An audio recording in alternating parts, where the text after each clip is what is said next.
Hello students, today we will discuss about heat.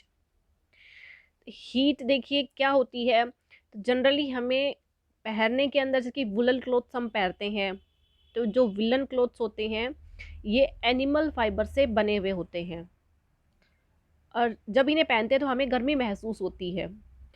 ये जो woollen clothes हैं ये डार्क कलर के होते हैं ताकि ये सनलाइट को ट्रैप कर सकें और हमें ज़्यादा इसके अंदर वार्मनेस महसूस हो। जबकि गर्मियों के अंदर हम लोग कॉटन के क्लॉथ पहनते हैं। ये कॉटन के जो क्लॉथ्स हैं ये सनलाइट को कैप्चर नहीं कर पाते और इससे हम कूल फील करते हैं। अब ये तो हुई हमें गर्म या ठंडा महसूस करने की, लेकिन जो हीट है वो ऐसी फिनोमिना है जो कि हमें महसूस करवाती है कि कोई भी ऑब्जेक्ट कितना गर्म है या कितना ठंडा है। और इसके लिए हम लोग एक डिवाइस यूज कर सकते हैं जिसे कि थर्मामीटर कहते हैं। तो थर्मामीटर एक ऐसी डिवाइस होती है जो कि डिग्री ऑफ हॉटनेस और कोल्डनेस का हमें पता चलता है इससे, और इससे हमें ये पता चल सकता है कि कोई भी ऑब्जेक्ट है वो कितना गर्म है या कितना इसके अंदर ये ठंडा है। नेक्स्ट हम लोग इसमें देखेंगे कि जो measuring the temperature of an object using a thermometer. हम लोग थर्मामीटर का यूज़ करके और किसी भी ऑब्जेक्ट का टेम्परेचर कैसे पता कर सकते हैं। तो टेम्परेचर पता करने के लिए जो थर्मामीटर होते हैं वो अलग अलग टाइप के होते हैं। इसमें सबसे पहले हम रीड करेंगे क्लिनिकल थर्मामीटर का। तो जो क्लिनिकल थर्मामीटर होता है, देखिए ये जो थर्मामीटर होता है ये ग्लास की ट्यूब जैसा होता है। इसमें एक निक होती है आगे, इसके अंदर एक स्केल लगा हुआ होता है और एक ग्लास की ये आउटर इसकी कवरिंग है, ये कम्प्लीटली ग्लास की बनी हुई होती है। इसके अंदर मरकरी फिलअप होता है, यहाँ पर मरकरी इसके अंदर भरा हुआ रहता है। अब देखिए इसका हम किस तरह से यूज कर सकते हैं। तो जो थर्मामीटर क्लिनिकली थर्मामीटर है उसका यूज़ हम लोग किसी भी पर्सन के लिए कर सकते हैं। तो ये हमारी बॉडी टेम्परेचर को पता करने के लिए यूज़ में लिया जाता है। और ये ग्लास की बनी हुई एक ट्यूब होती है और इसके अंदर एक बल्ब लगा हुआ होता है जिसके अंदर मरकरी भरा हुआ होता है। देखिए यहाँ पर एक बल्ब है जिसके अंदर मरकरी बना हुआ है और ये कंप्लीट है, यहाँ से यहाँ तक ये ग्लास की बनी हुई ट्यूब होती है। तो इसके अंदर जो मरकरी का लेवल होता है, the mercury level in the thermometer rise up in the thread like structure. तो इसके अंदर थर्मामीटर के अंदर हमारे पास ये जो एक थ्रेड लाइक बीच में स्ट्रक्चर होती है, इसके अंदर जो मरकरी का लेवल है वो बढ़ता है। जितना ज़्यादा टेम्परेचर होगा उतना ही ज़्यादा ही मरकरी का लेवल है वो बढ़ता रहेगा इसके अंदर। The level of the mercury can be measured by reading the scale.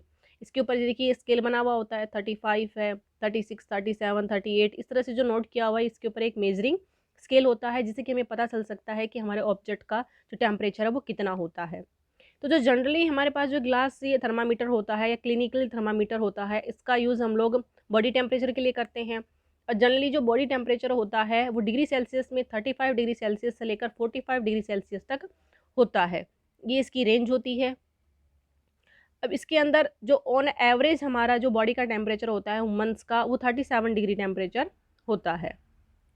Next इसके अंदर देखिए how to use the clinical thermometer. हम क्लिनिकल थर्मामीटर का यूज़ कैसे कर सकते हैं। तो सबसे पहले हमें क्या करना पड़ेगा, जो थर्मामीटर है उसको यूज़ करेंगे, उसको वॉश करेंगे, क्योंकि कई लोग उसको यूज़ करते हैं तो उसको अनदर पर्सन जो यूज़ करता है उसके लिए सबसे पहले इसको वॉश करना ज़रूरी होता है। Before taking the temperature the thermometer is given a few jerk. इसको थोड़ा सा हिलाया जाता है थर्मामीटर को, ताकि इसका जो मरकरी का जो लेवल है वो 35 से नीचे आ जाए। नेक्स्ट इसमें देखिए then the thermometer is placed beneath the tongue for about a minute. 1 minute के लिए इसको जीभ के नीचे रखा जाता है और जो मरकरी का लेवल है इससे बढ़ने लगता है और हमें उस पर्सन की बॉडी का टेम्परेचर पता चल पाता है इससे। What precautions should be taken while using a clinical thermometer. इसके लिए हमें क्या ज़रूरी जो बातें हैं ध्यान रखने लायक।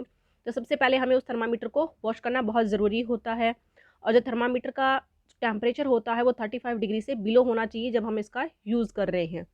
थर्मामीटर को बिल्कुल हमें स्ट्रेट रखना चाहिए जब हम इसका मरकरी का लेवल पढ़ रहे होते हैं। नेक्स्ट हमारे पास है इसमें लेबोरेटरी थर्मामीटर। ये एक ऐसा थर्मामीटर होता है जिसका यूज़ लैब में किया जाता है।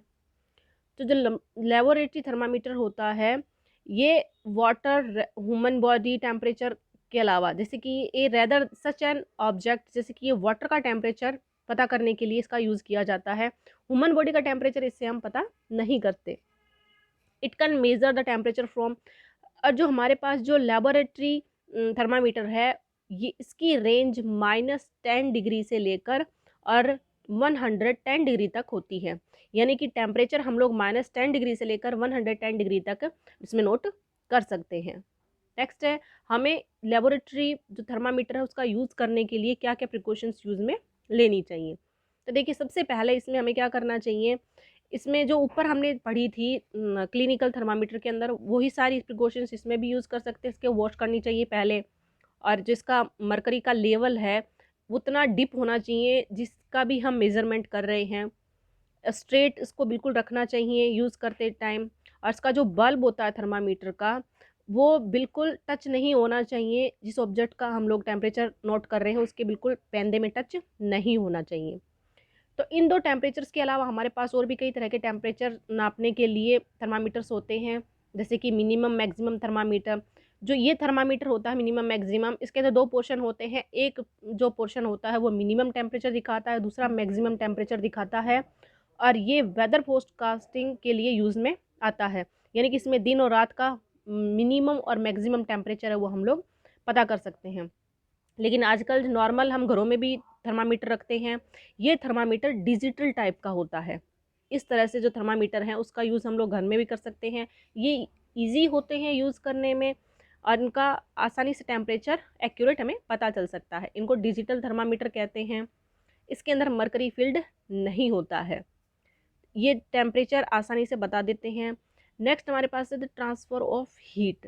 ट्रांसफ़र ऑफ हीट का मतलब होता है हीट का ट्रांसफ़र एक ऑब्जेक्ट से दूसरे ऑब्जेक्ट में होना, या फिर एक ऑब्जेक्ट के एक सिरे से दूसरे सिरे पर हीट का ट्रांसफ़र होना। जैसे कि यहाँ पर इस डायग्राम में हम देख रहे हैं, यहाँ पर एक आयरन की रोड पकड़ रखी है और इस रोड के एक सिरे पर हमने इसको गर्म कर रखा है, लेकिन ये धीरे धीरे रोड के आखिरी सिरे भी इसका गर्म होने लगता है। इसी को कहते हैं transfer of heat. Now the definition is conduction. तो what is conduction? The process of flow of heat from a hot object to a cold object is called conduction। तो कंडक्शन एक ऐसी प्रोसेस होती है जिसमें कि हम एक हॉट ऑब्जेक्ट से कोल्ड ऑब्जेक्ट के अंदर हीट का ट्रांसफ़र होता है। यानी कि एक गर्म अगर रोड लेते हैं, उसके गर्म सिरे से लेकर जो उसका दूसरा एंड जो ठंडा होता है वहाँ तक हीट का ट्रांसफ़र हो जाता है। इसे कहते हैं हम लोग कंडक्शन। अब नेक्स्ट है हमारे पास कंडक्टर्स। कंडक्टर्स क्या होते हैं? तो कंडक्टर्स ऐसे मैटर्स होते हैं जो कि अपने अंदर से हीट और इलेक्ट्रिसिटी को फ्लो होने देते हैं। क्योंकि यहाँ हम बात हीट की कर रहे थे, तो यहाँ हीट के अंदर कंडक्टर्स ऐसे होते हैं जो कि हीट को अपने अंदर फ्लो होने देते हैं। जैसे कि कुछ मेटल्स है, कॉपर, एल्यूमिनियम, आयरन, ये सारी कंडक्टर्स होती है जिसके अंदर हीट आसानी से फ्लो हो सकता है। जबकि कुछ बैड कंडक्टर्स होते हैं, इन्हें इंसुलेटर्स कहा जाता है। बैड कंडक्टर्स का मतलब होता है ऐसे मैटर्स जो कि अपने अंदर हीट को फ्लो नहीं होने देते। फॉर एग्जांपल प्लास्टिक है, वुड है, इनके अंदर हीट है वो ट्रांसफ़र नहीं हो सकती। इसे कहते हैं इंसुलेटर्स। नेक्स्ट हमारे पास है कन्वेक्शन। कन्वेक्शन क्या होता है? देखिए, कन्वेक्शन एक ऐसी प्रोसेस होती है जो कि लिक्विड एंड गैसेस के अंदर पाई जाती है।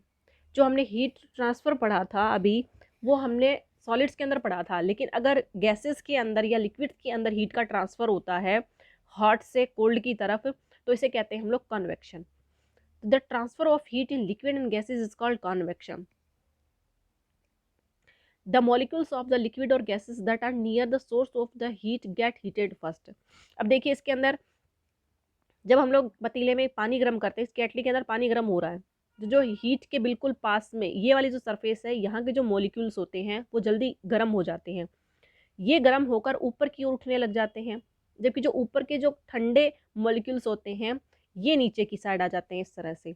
यानी कि जो गर्म थे वो नीचे से और ऊपर की ओर जाते हैं इस तरह से, और जो ठंडे ऑब्जेक्ट जो ऊपर लिक्विड की लेयर जो ऊपर थी, जो ठंडी थी, ये ठंडी लेयर ऊपर से नीचे की ओर, इस तरह से एक साइकिल बनता है। ये साइकिल कन्वेक्शन की प्रोसेस को दिखाता है। अब जो नीचे के जो इस तरह से, जैसे कि हमारे पास नीचे वाले जो मॉलिक्यूल्स थे, जैसे ये हमने यहाँ पर हीट लगा रखी है। अब हम लोगों को एक पतीले के अंदर पानी गर्म करना है या एक बीकर के अंदर पानी गर्म करना है। तो जो ये पास वाली सरफेस है, हीट के पास वाली सरफेस है, इसके मॉलिक्यूल्स हैं ये गर्म होकर लाइट हो जाते हैं वेट में और ऊपर की ओर मूव कर जाते हैं। जो ऊपर वाले होते हैं वो ठंडे मॉलिक्यूल्स होते हैं, तो ये ठंडे मॉलिक्यूल्स ऊपर से नीचे की ओर ट्रांसफ़र होने लग जाते हैं क्योंकि ये थोड़े हैवी होते हैं। तो इस पूरी प्रोसेस को हम लोग कहते हैं कॉन्वेक्शन। नेक्स्ट हमारे पास है रेडिएशन। तो रेडिएशन एक ऐसी प्रोसेस है जिसमें हीट का ट्रांसफ़र होता है, लेकिन वो ट्रांसफ़र वेव की फॉर्म में होता है। फॉर एग्जांपल आप लोगों ने सनलाइट देखी होगी, तो वो इस तरह से वेव्स के रूप में ट्रांसफ़र होती है, इसे कहते हैं हम लोग रेडिएशन। अब देखिए जो सनलाइट होती है, जिसमें से दिया हुआ है sun heat reaches the earth surface through radiation, every hot object radiate. जो हर एक गर्म ऑब्जेक्ट होता है, ये गर्म ऑब्जेक्ट हीट या रेडिएशंस को अपने अंदर से बाहर निकालता है। कुछ होते हैं वो कम निकालते हैं और कुछ होते हैं वो रेडिएशंस ज़्यादा निकालते हैं, लेकिन हर एक वो ऑब्जेक्ट जो कि गर्म होता है उसमें से रेडिएशंस बाहर आते हैं। नेक्स्ट देखिए इसके अंदर sea breeze and land breeze. सबसे पहले इसमें देखेंगे हम लोग सी ब्रीज। सी ब्रीज कब होती है? ये प्रोसेस होती है, ये दिन के टाइम होती है। इस प्रोसेस के अंदर क्या होता है, जो विंड होती है, हवा होती है, ये सी से और लैंड की तरफ फ्लो होती है। दिन के टाइम देखिए जो सूरज की जो रोशनी होती है, सूरज के जो रेडिएशंस होते हैं, उससे जो लैंड की हवा है पास की, वो जल्दी गर्म हो जाती है और ये गर्म होकर इस साइड निकलती है। लेकिन उसी टाइम समुद्र के अंदर का जो पानी होता है वो आसानी से गर्म नहीं होता। देखिए रेत और पानी की क्वालिटी होती है, इसमें जो रेत होती है वो बहुत धीरे धीरे गर्म होती है और बहुत धीरे धीरे ठंडी होती है। सॉरी, जो वाटर होता है सी वाटर, ये बहुत धीरे धीरे ठंडा होता है और बहुत धीरे धीरे गर्म होता है। जबकि जो लैंड होती है, जो बालू मिट्टी होती है, उसमें ये क्वालिटी होती है कि वो जल्दी ही गर्म हो जाती है और जल्दी ही ठंडी हो जाती है। तो इसमें दिन के टाइम क्या होता है, during the day time the land in the coastal area get heated due to the sun radiation. ये जो लैंड है वो जल्दी गर्म हो जाती है। The sea also get heated, however it take more time to get heated up than the land. समुद्र का पानी है वो थोड़ा लेट गर्म होता है, जबकि जो लैंड का बालू मिट्टी होती है वो जल्दी गर्म हो जाती है। तो इससे जो हवा होती है ये क्या करती है, the air above the land gets heated faster than the air above the sea. The hot air from the land rises above as it is lighter and the cool air from the sea being heavier take its place. This result in the sea breeze. यानी कि इसमें क्या होगा, जो समुद्र की जो हवा होती है ये ठंडी होने की वजह से और ये लैंड की तरफ फ्लो करने लगती है। The wind blowing from the sea toward the land is called sea breeze. और जो सी ब्रीज की घटना होती है वो दिन के टाइम होती है। नेक्स्ट हमारे पास है लैंड ब्रीज। लैंड ब्रीज होती है ये ज़्यादातर नाइट के टाइम होती है। इसमें क्या होती है, ये हवा है ये लैंड से और सी की तरफ ब्लो होने लगती है, इसे लैंड ब्रीज कहते हैं। और ये जो प्रोसेस होती है वो नाइट के टाइम होती है। तो दैट्स द चैप्टर हीट।